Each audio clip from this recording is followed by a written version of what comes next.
Okay, hi guys, I'm really nervous. Welcome back to my channel. Welcome if you're new. Long time no see. I am currently in our new house right now. Most of you know that I did take a break from YouTube for a little bit, and I guess I'm kind of back because I'm going to be posting this series every day for the next week or so. But I'm not going to be back in like real time like this right now again until the series is over. So you're just going to be seeing a bunch of old footage. But just for those that have been asking and those that have been wondering, I did leave because I had my most serious suicide attempt in February, and it changed my entire life in many different ways. And I decided, and I really thought that I was strong enough to handle YouTube while I was recovering from that, and it just turns out I just wasn't, and I needed to take time for myself and get the treatment that I needed desperately, and to work on myself in different ways, mentally and physically and spiritually. But I'll tell you all about that someday. But for now, just know that that's what I've been doing. I'm doing a lot better than I was, and it is never ever going to be an option for me anymore. It's just in my head that it is not an option, period.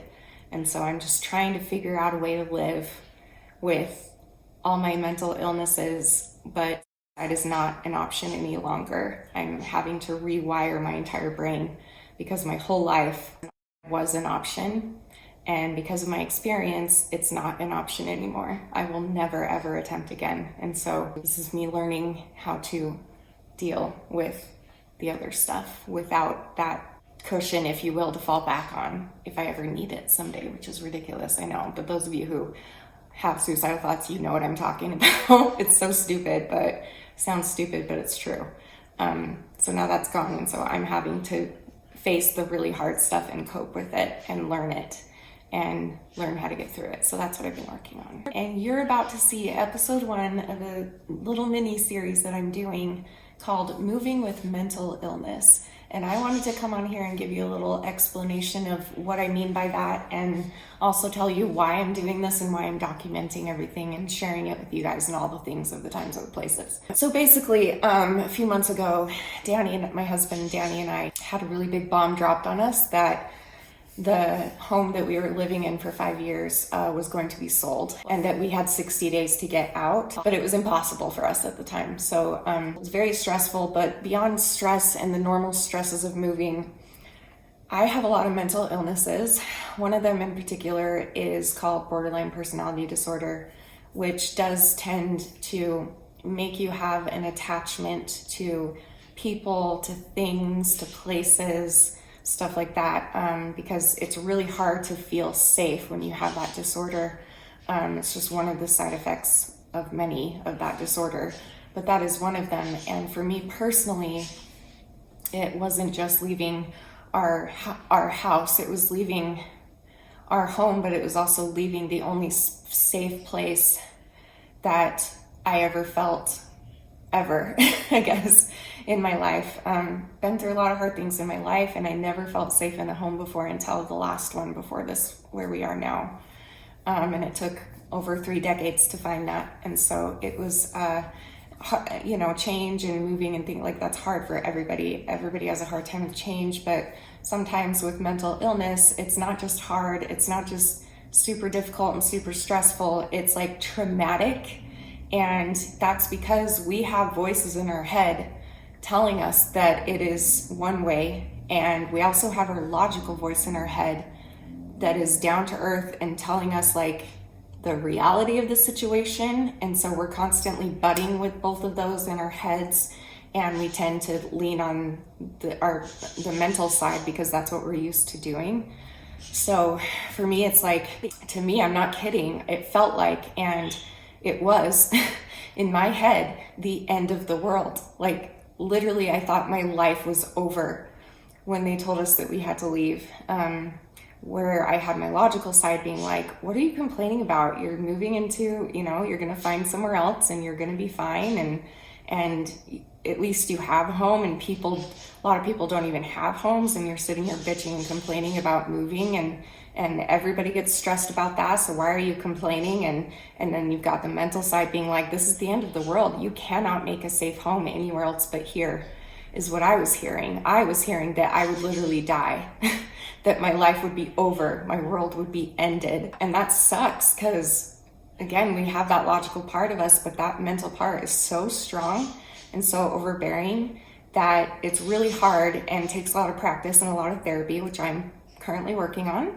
But it takes a lot to overrule those thoughts and make the, find somewhere in the middle that's real, reality, not the logical that will beat you up, but just the reality of the situation in a good and calm way. I don't know if I'm explaining this well, but if any of you have BPD and want to explain it further, go for it in the comments, please. I would really appreciate that. So I decided to kind of document this journey, and that's what you're going to be seeing in this series.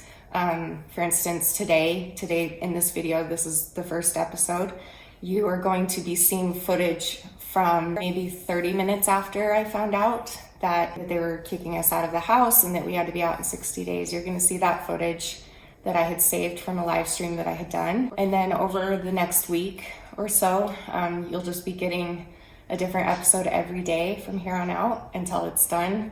I don't know for sure how many episodes it's going to be because I got to go through all my footage and everything, but it will be at least 5 days probably. Anyway, and what I've been doing is documenting the extreme highs and the extreme lows, and also documenting the moving process and kind of like trying to make it fun and trying to get excited about moving and trying to work through all of these feelings that I'm going through and to process and realize, that nobody's dying. Like, it's not like Danny's dying or anything. I mean, or I don't know. It's not like we're going to be on the streets, but it's like, again, when you have mental illness, it's so hard to understand that. So I wanted to document it for 2 reasons. Number one was for those of you out there who also struggle with this and might feel kind of silly about it. I know how that feels, and it's embarrassing, and I don't want it to be. Like, why can't we just talk about that? People with mental illness get made fun of. I'm sure that there will be people in the comments of this video and this whole series that will make fun of me, and that's fine. Honestly, for me at least, that's fine. You can make fun of me all you want in the comments. That helps the algorithm, so thank you for that. But also, the world in general just doesn't understand unless it's something that you have experienced yourself. It's so hard to explain, it's so hard to understand, and so maybe this can help someone understand and then also validate those of you out there who are struggling with something similar. If there's a big change in your life that's going on and you have mental illness problems, I get you, and I feel it. It's not just a change, it's traumatic. It's not just hard, it's traumatic, and it feels impossible. And I have that hope inside of me, I guess, and I have this whole time, I guess, that someday I can look back on this series. So I'm doing this for myself as well, because someday I can look back on this series and be like, whoa, watching myself like bawl my eyes out, that you're gonna see a lot of, and saying over and over, I cannot do this is the end of the world, I can't do this, I can't get through this is never going to be okay, I'm never going to feel safe again, all the things, and there's no way I can get through this, all that stuff. I'm going to look back on this the next time life throws me a really big curveball. I'm going to look back on this series and watch how I did survive it, and I didn't think I could. I survived it, and I grew a lot in the process, and I still am having ups and downs to this day, and you might still see that for a little bit, but for now I just wanted to kind of document from the day that we found out about it until the day that we moved in. So that's what you're going to see in this series, and then once that's done, it'll kind of go back to my regular schedule, which I don't know what that is yet, but I'll let you know. Anyway, so what you're about to see right now, footage from a live stream that I did right after I found out that they are kicking us out of our house. So here is that footage.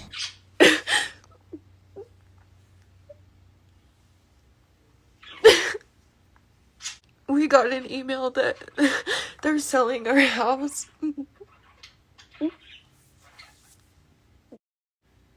Danny just came home and he was like, I need to tell you something, but I don't want to put any gonna put stress on you. And I was like, it's okay, you can tell me. And then he started crying. It takes a lot to get Danny to cry. We have to be out by end of April. And Danny's working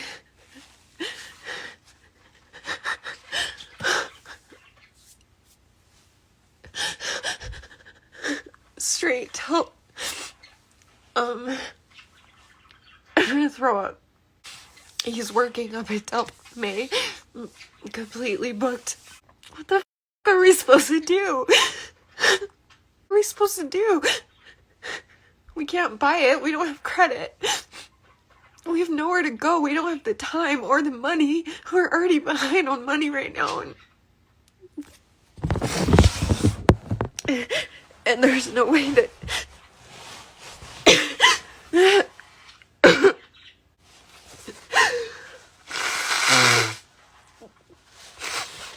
I can't believe that I don't want to leave this house. No. No. No. This isn't happening. I can't handle this. The worst timing. If they had given us even 90 days would have been better. Because Danny's booked for the next 60 days. Like, there's no way he's signed contracts with Netflix. He can't just and it's 12-hour days. He can't split up his time.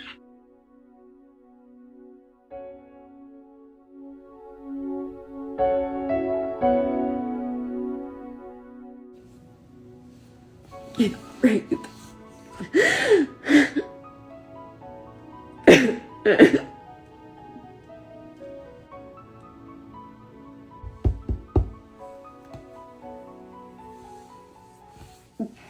So it was really hard for the next few weeks, and it's still really hard here and there, but it got really hard, but it also kicked me in the butt and made me have to step up, because Danny was working 12-hour days every single day up until the day we were supposed to be out, and he couldn't look for a house, and he couldn't worry about transferring utilities and going looking at houses and checking houses out and calling people online and setting things up and all of that stuff, which is stuff that normally gives me crippling anxiety. I somehow figured out how to do, and I'm grateful to have my family who were very, very helpful to me, and a couple of my close friends were super helpful, and I'm really grateful for that. But I really did prove to myself, I guess, that I could do a lot more than I thought I was capable of. So it actually kind of taught me that I'm a little more capable than I thought I was. So that's a good thing. But it was still hard, and it still is here and there. And you're gonna hear more about that soon. You're gonna see some other videos of the moving process moving forward. You're gonna see moving days where people come and helped us move. And you're gonna see like an empty house tour of the old house, and you might even see an empty house tour of this house now that it's all finished, because I think the last one I gave you, it wasn't finished at all. It didn't have floors or carpet or anything like that. So I think I did film an empty house tour of this house, I'm not sure. And then once we get completely settled here, I will do a full house tour, which might be a little longer, so you might have to be patient with me, because not only has this move been hard on me mentally, but it's been very hard on me physically. I'm not physically capable of doing a lot. I have a body that is chronologically 37 years old, but medically it's twice my age. So I'm not able to do a lot physically. And that's why I am unbelievably, immensely grateful for all of our friends and family that came to help us pack and move. I just feel we couldn't have done it without them. They saved our lives, and I'm so grateful. You all know who you are. And not just people that came and helped us move, but also I had a lot of emotional and mental help from so many people in my life, especially my sister Michelle and my mom, of course, because my mom is my best friend. She always has been. But my mom's kind of been going through her own hard thing, and I don't think I should tell you what it is, because that's not anyone's business. But I've been able to, because of that, I really leaned a lot on Michelle, my sister, for the mental part of this. And you're going to see that coming up. So you're going to see the biggest mental breakdown I've ever had. It was the second night that we stayed here, the second night we slept here. I had a mental breakdown so bad that all I could remember was to tell Danny to pull out the camera. And also, I have to talk to Michelle. She's the only one I wanted to talk to. And I know why, and you'll see all that footage of how she calmed me down, and she knew exactly what I needed to hear. Not that Danny can't do that, but Danny doesn't really understand mental illness fully. You know, he understands what he sees, but there's a lot more to it. And especially when you're that close with a sibling of yours, like my other sister, Angela, also helped me through it too. And so did Liz and Julie. All of my sisters helped me in some way or another, but for some reason that night I needed Michelle. And of course she was available because she always is, and she talked me through it, and you'll see that coming up. That one's pretty dramatic. So I don't think I've ever shown a mental breakdown like that before, so it's gonna be nerve-wracking for me, but I think it's important to document, so we're going to. Anyway, I've been rambling enough. I hope you enjoyed this video. Wasn't this a fun video to watch? But I really do hope that you guys like this series, and you're just gonna see little clips for the next few days and over the next week or so, and probably no introductions like this, so it'll just kind of dive right back into the episode. So yeah, so this one I just kind of had to, yeah. And then again, stay tuned, because I will be coming back to YouTube after that is done. Like, and what I mean by that is, like, I'll be caught up with all the footage I have, and you'll be getting in time or semi-in time videos. Do you know what I mean? I don't know words. I don't know what I'm saying. And thank you for those of you that have stuck around. I've lost a lot of people over the last couple of years. I've lost so many subscribers and so many views, which I don't think of it as views. I think of it as like supporters, and I've just lost so many, but so many of you have stuck with me, and it means the world to me that you still care enough to watch my videos and see where I am in life. Anyway, that's all for today. I'll see you guys tomorrow for episode 2, and then I'll see you guys back in real time in about a week from now. And I love you. I hope you're doing well, and I miss you guys, and you are beautiful, and you're worth it, and I am too. Thanks for watching, guys. I'll see you tomorrow. Bye.